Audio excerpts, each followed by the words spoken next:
তাপ্তি, কাবেরী, অম্বিকা, গোদাবরী একের পর এক নদী বিপদসীমা অতিক্রম করে ভাসিয়ে দিয়েছে গুজরাটকে। ধানসিঁড়ি, ডিকাও, জাইধল, ব্রহ্মপুত্র রেকর্ড ছাপিয়ে জল এই সব নদীতে, যার জেরে অসমে মৃত্যু ৮২ জনের। মহানদী, দেবী, ধানুয়া বর্ষা বাড়ার সঙ্গে এই নদীগুলি সহ বানভাসী ওড়িশার ৭টি নদী। দীর্ঘদিন ধরে ভারতে মানুষ নদীকে বাদ দিয়েছে। এখন তো আবার ভারতে নদী জোড়ার পরিকল্পনাও চলছে। তবে আদতে যে প্রকৃতিকে বশ করা মানুষের দ্বারা সম্ভব নয়, তা আরও একবার বুঝিয়ে দিচ্ছে ২০২৬ সালের বর্ষা। প্রথমে দক্ষিণ গুজরাটের ভালসাদ, তাপি, ওয়ানসারি থেকে সুরাট পর্যন্ত সম্পূর্ণ জলে ডুবে যায়।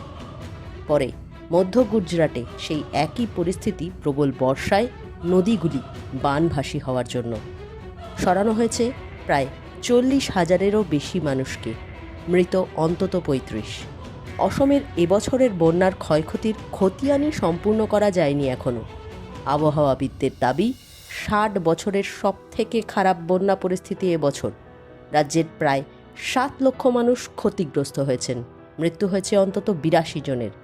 ৭০ থেকে ৮০ জন মানুষ এখনও নিখোঁজ। এখনও সেখানে ভারী বৃষ্টিতে নদীর জল কমার ইঙ্গিতই নেই। পূর্ব উপকূলের ওড়িশায় বানভাসী অন্তত ১ লক্ষ মানুষ। পাহাড়ে ভারী বর্ষার কারণে ৭টি নদী বিপদসীমার উপরে বইছে। হীরাকুদ বাঁধের ২২টি গেট খুলে দিতে হয়েছে জলের চাপে। জলের তলায় অন্তত ২৫০ গ্রাম। এই ৩ রাজ্যে বন্যা নতুন নয়।